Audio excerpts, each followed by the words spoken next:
আমার জীবনে আমি বাপের কাছে মায়ের খাইছি জীবনে একবার, সেই মায়ের কখন, যখন আমি হেফজোনাতে বের হয়ে আসছি কিতাক মানে ভর্তি হয়েছি, তখন আমাকে এমন মারা মেরেছে, আমি জীবনে এরকম মায়ের খাই নাই। কেন মেরেছে? একটাই কারণ, এই মোবাইল ফোন।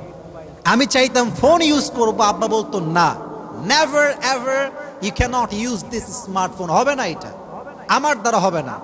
তো আমি কি করেছিলাম, চুরি করে ফোন কিনেছিলাম। আমি দুষ্টু ছিলাম, এটা আমি অস্বীকার করি না। তা আমার মনে আছে, আমার বাবা জানতে পেরেছে যে আমি মোবাইল ফোন কিনেছি চুরি করে। আপনি তো কওমি আলেম, আমরা কওমি মাদ্রাসায় পড়েছি, আমরা জানি কওমি মাদ্রাসায় Android phone it is just like হারাম, একদম হারাম, কোনো দলিল লাগবে না, দলিলের কতি লাগবে না, এটা এমনি হারাম। তা আমার বাবা, আমি মোবাইল ফোন কিনেছি, আব্বা জানে, আমাকে মানা করছে যে বাবা রেখে দাও, তোমার বয়স হয়নি, বয়স হলে আমি তোমাকে নিজে কিনে দিব, সমস্যা নাই। আমি মানি নাই। তো এটা হচ্ছে আমার বাসা, this is the gate of our house, এটা হচ্ছে আমাদের দরজা। তা আমি এখানে চুপ করে বসে আছি রেগে, বাসায় ঢুকবো না, আমাকে ফোন ইউজ করতে দেওয়াই লাগবে। আব্বা আসলো, এসে হুজুর আমার এখানে আছে, এভাবে আমার ঘাড়ে হাত রেখে বলল যে বাবা আসো, বাসায় আসো, তোমাকে ফোন আমি নিজে কিনে দিব, আসো বাসায় আসো। আমি বলছি আমি যাব না, আমার এখনই ফোন লাগবে। এই যে মায়ের শুরু হলো, মায়ের খাইতে খাইতে আমার মা দৌড়ায় আসছে যে ওরা আর মাইরেন না আপনি।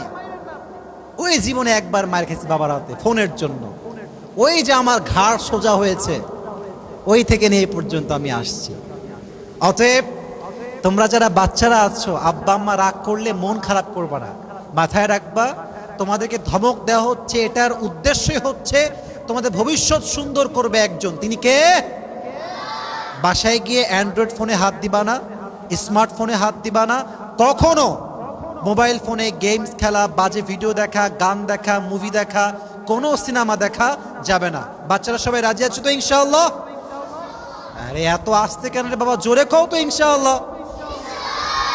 আর তোমরা অনেকে কিছুটা বড় হয়ে গেছো, তারাবির নামাজও পড়াতে হবে, আস্তে আস্তে নিয়াত রাখতে হবে। এই যে আমাদের হুজুর বসে আছে আমার ডান পাশে, আমার বাবার অনেক কাছের বন্ধু। হুজুরের কাছে আমি, it has been maybe 7 years, 7 বছর আগের কথা, আমি নিজে ইন্টারভিউ দিয়েছি হুজুরের কাছে। হুজুর আমাকে ভালো নাম্বার দিয়েছেন, আমি সে সময় চান্স পেয়েছিলাম, আমার এখনো মনে আছে। তো ভালো হাফেজ হলে তোমার তারাবি খোঁজা লাগবে না, মানুষ তোমাকে হায়ার করে নিয়ে যাবে।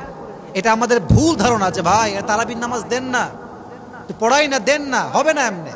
আপনাকে নিজের যোগ্যতায় অর্জন করতে হবে। রাজি আছেন তো ইনশাআল্লাহ?